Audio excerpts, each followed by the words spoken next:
since ngisebenza nama-preschool ngiyabona ukuthi nomncane ngenza ama-interviews ukuthi abazali bazo-understand ukuthi kahle kahle preschool kuyenzakalani yabo ngoba abantu abaningi abazi baletha abantwana bacabanga ukuthi bazolala e-preschool bayadla bese bayalala bayavuka aba-understand ukuthi kahle kahle kuyenzakalani e-preschool so bengicela ukuthi uzazise umama ukuthi ubani orana yini e-preschool. Okay. My name is Petini Chol. The name of my center, Intelligence Beacon, situated Togoza Gardens. I started in 2012. So meaning 14 years in the industry. Okay, since una 14 years urana i-preschools ne yini into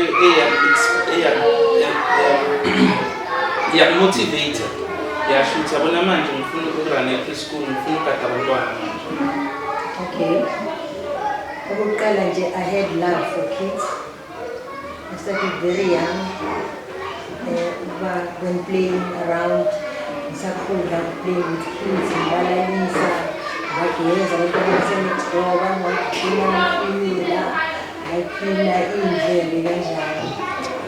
And then I developed it ekhaya family house. Every time these ama-relatives ahlala kudala ekhaya kunabantwana ivakashi all the time. And then ngaqala ngihamba ngasebenza ngayekela.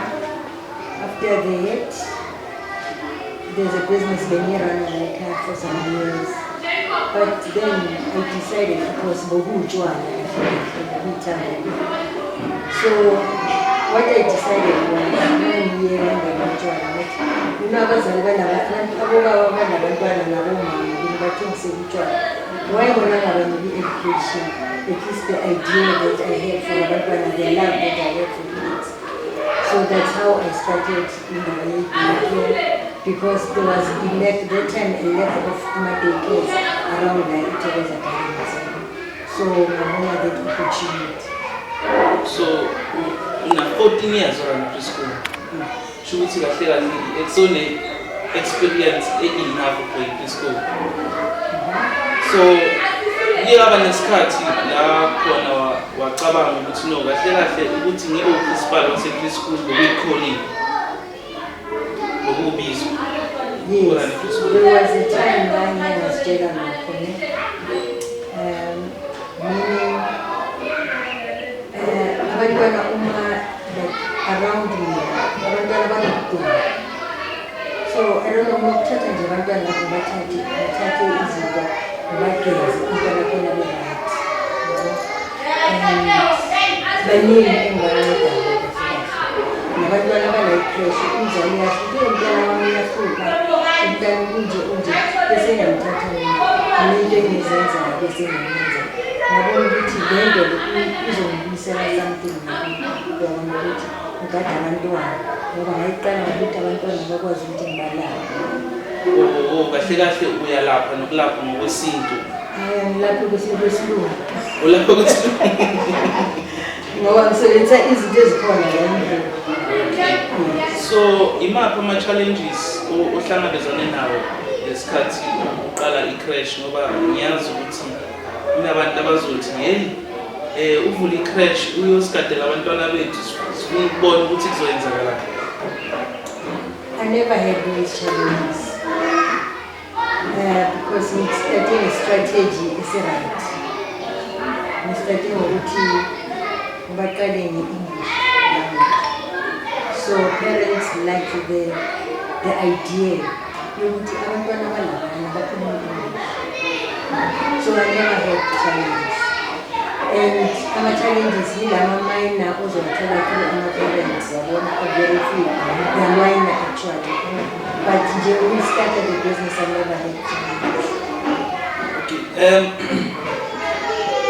Uyoba imagine ukusebenza nabantwana ukuthi no uke wacabanga ukuthi ukusebenza nabantwana kuzoba i-career yakho. Ngibone after lento kaze njengoba keep on grow by time. yes I grew by time. Why you should the idea being never touch up into my teachers. They learned from me. And then now when we teach many years ago, opportunity to now because explore boundaries of this. So another user in that sense or user yes so we balance kanjani business ne organization even now I'm still in that phone. yes Yeah, it's from my pocket. There was a time there was a time Laden never got phone. But isn't the US government which is at the end of the day they stopped funding.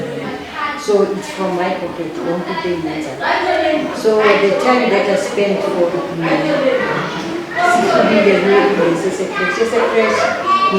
enough because of mina abantu abangisebenzelayo mina principal sabafundi.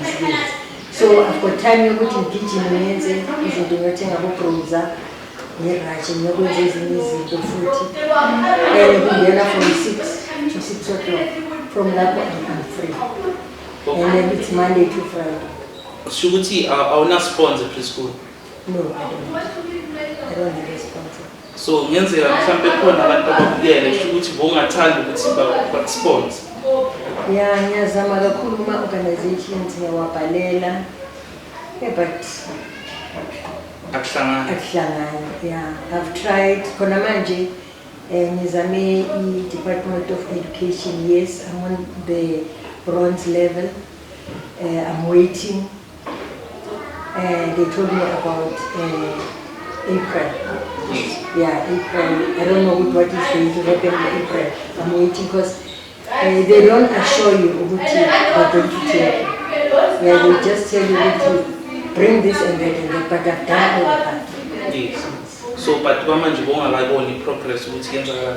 Okay, bengicela ukubuza ukuthi abantwana ne ngiyacabanga ukuthi khona abantwana aba-allergic ekudleni. Khona abantwana abangadli uthile abane-allergy. So nibhalansa kanjani leyo situation like preschool?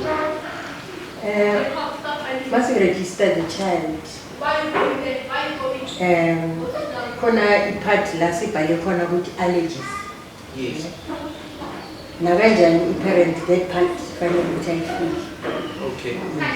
So we take it from there. So sesiyabazi, there's no need to go back to the thing. Paperwork. Yeah. Paperwork yetesinabo already ukuthi ubani nobani akadli fish akadla amaqanda. Akadli that akadli ingulube. Like sinokwenza ama-Russians, sinokwenza ama-Vietnamese. There are those khona abanye ama-Rasta. Siyazi ukuthi lo akayidli inyama. Yes. Simenzela just vegetable and some gravy and so. But abadli abo-soya ngoba kokunye ucabanga ukuthi isoya akusiyinyama nje. Okay. Vegetable. Yes. So umzalathi lo ngamini. So into ezinjalo. So abazali ungaba-assure kanjani ukuthi i-security la ekhaya is-secure? In terms of safety abantwana aba-safe la ekhaya? I've never experienced anything actually because most of the time we lock the gates and then my cameras around the center. Yes, around Okay. the center there are cameras. Never mind, Yes. but it's really access. In terms of the safety, like it's 100% It's secure. 100% because it's in a security company, Fuji Light all the gardens. Okay, yes, security. Yes, security. Yes. Then the Puma from is coming Sapa. Yes, it came from the school in Sami, but the security everywhere. Okay. So enye into engathanda ukuyibuza ukuthi abazali ne ukuthi kunomntwana one problem ngoba abantwana ngiyacabanga ukuthi abafani khona umntana othathele ekudeni khona umntana ocatch up fast kuma situations afana nalawa lisha kanjani la preschool ngibene angazi noma ngizayibiza ukuthi inhlanhla because every year fanele ukuthi ngibe nabantwana abangekho right abazali babo futhi bangekho normal as other kids. Yes. But IQ iphezulu. Abanye iphezulu enye abanye i-low. Yes.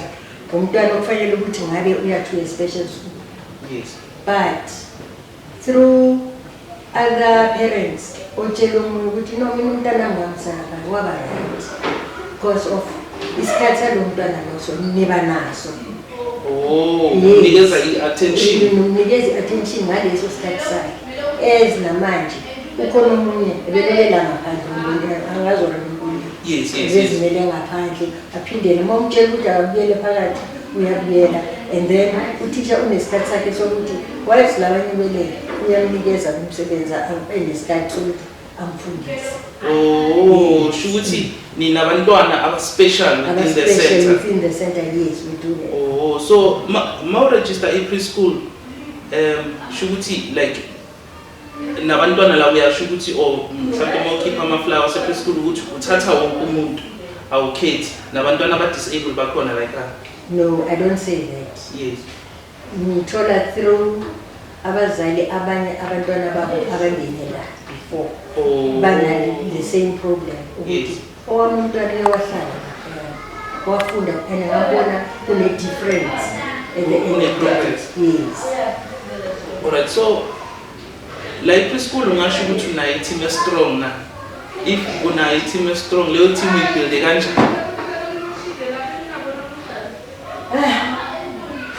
Khona kunzima but uma ungabi strict Yes. akukho kunye kuzolunga because every now and then fanele ukuvela la uba correct nokuthi into enje ayenziwa kanje kwenziwa kanje ngoba bafika la i-experience yabo kusho ukuthi abanye bezi bene-experience uyile wenza i-grade level 5 level 4 Kodwa ama-qualified teachers okay kodwa akana i-experience so uthola ukuthi omunye senesikhathi la ufundisa laba abafikayo abanama-qualifications yes bathole i-experience. Yes.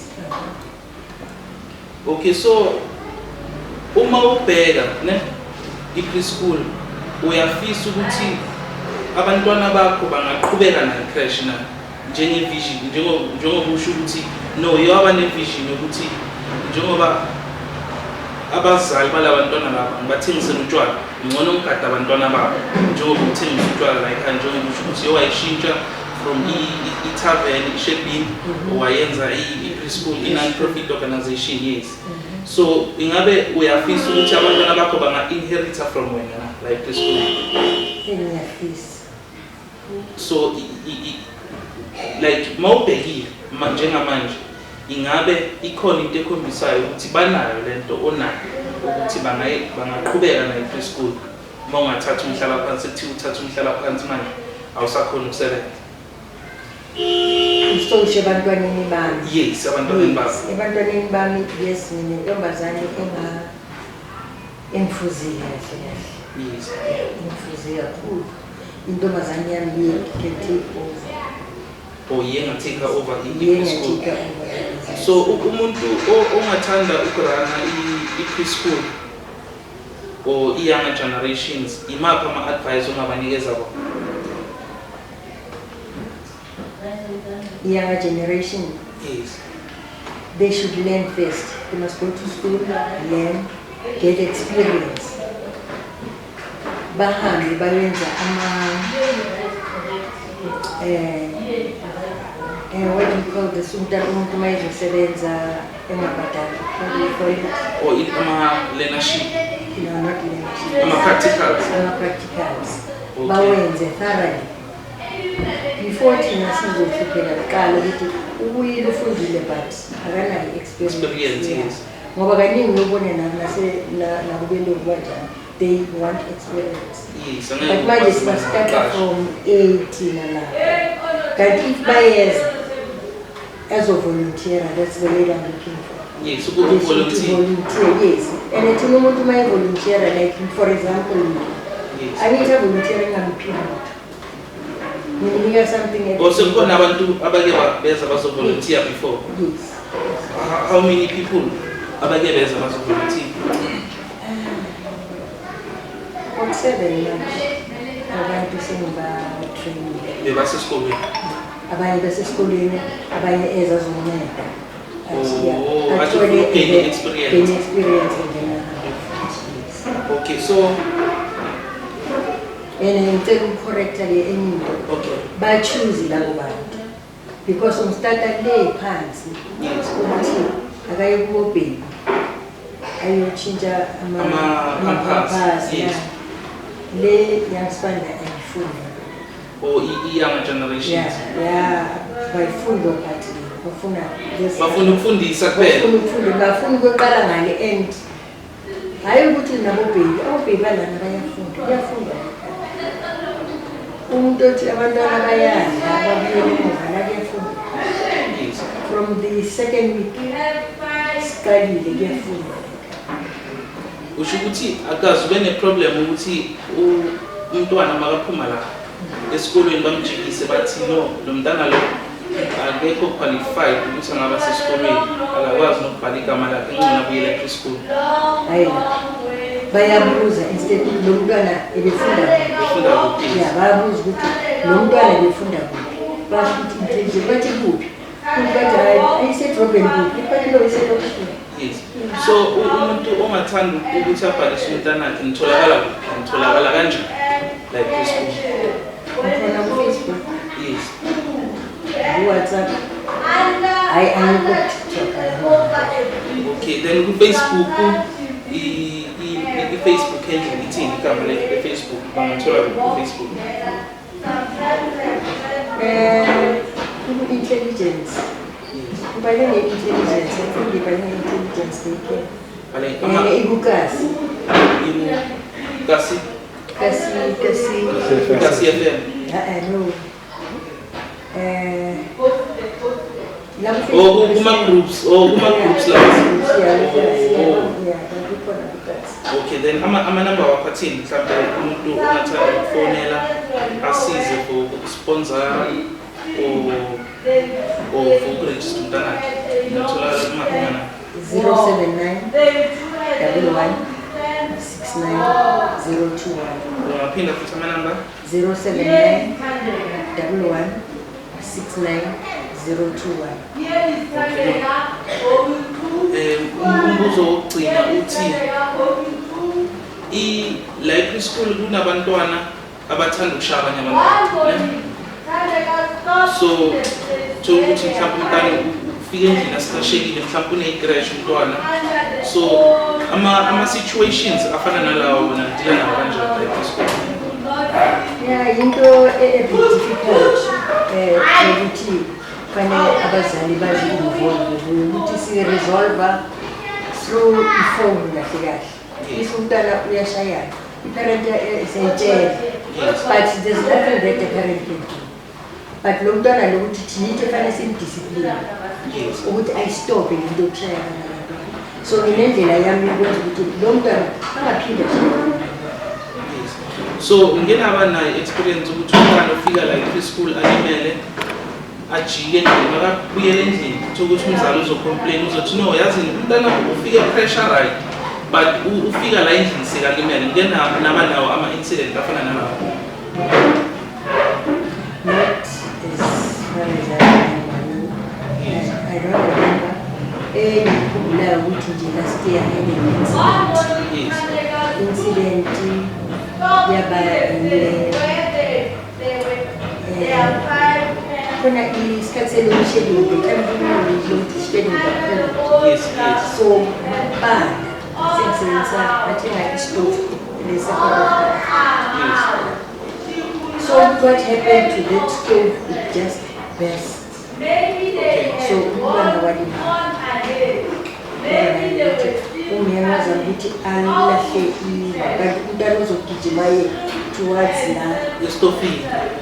towards inflame. Yes. Yes.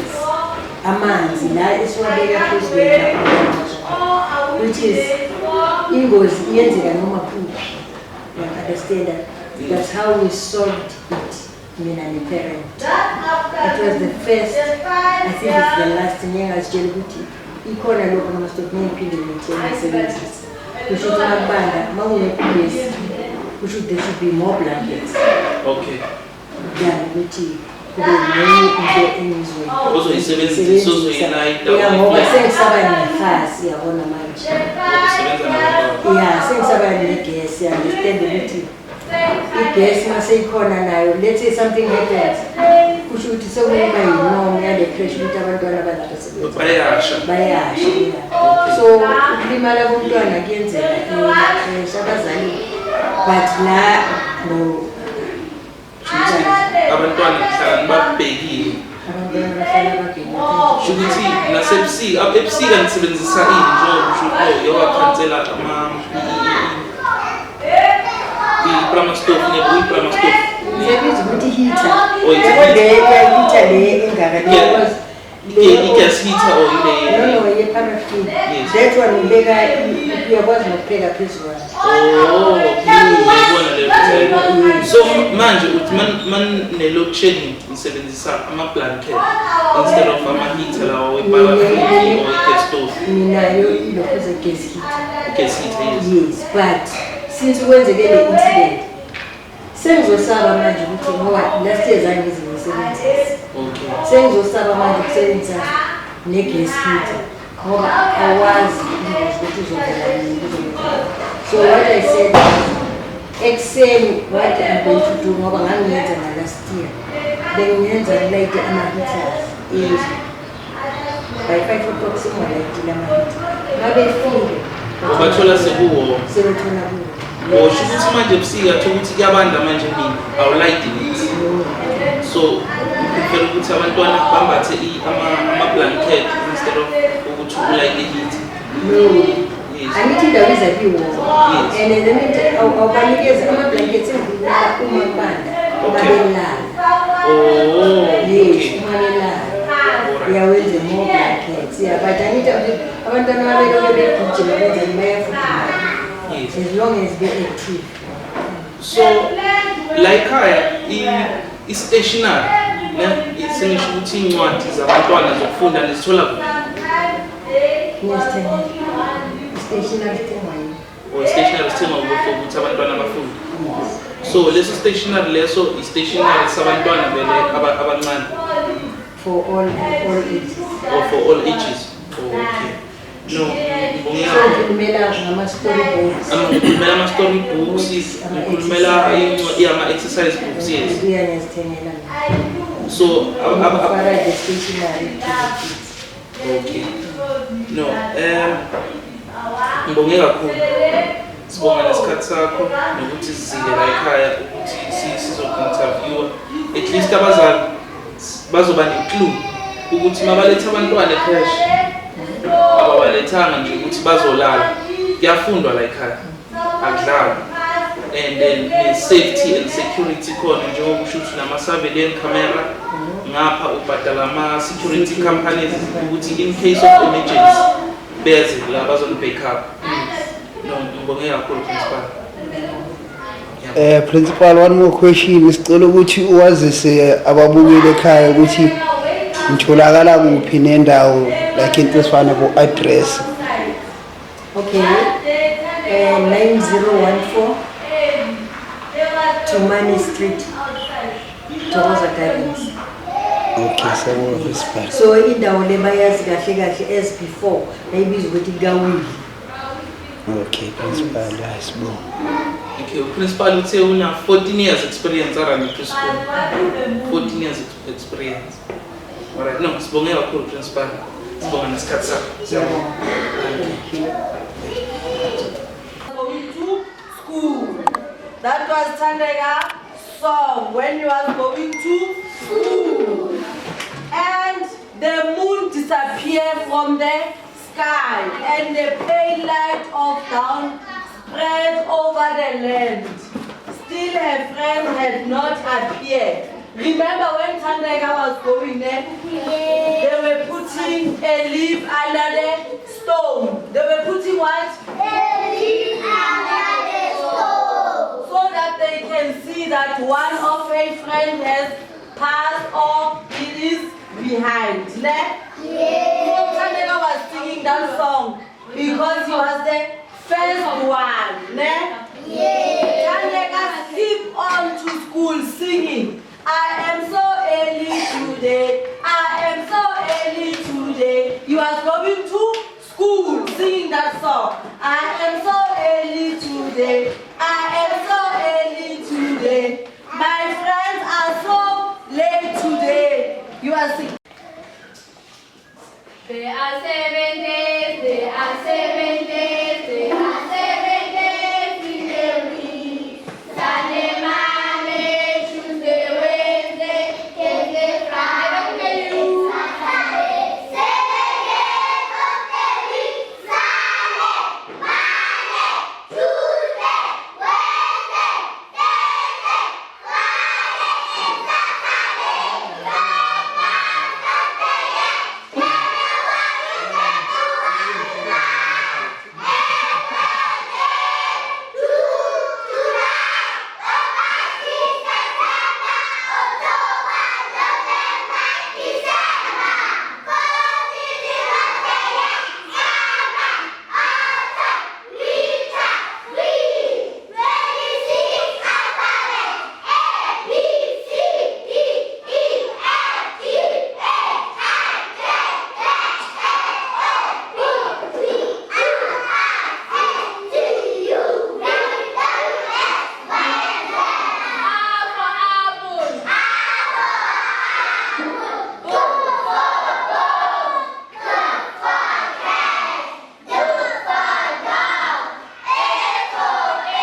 11 languages, ne? Yes, South African. In South Africa, we have how many languages? 11 languages, ne? In South Africa, which are another one.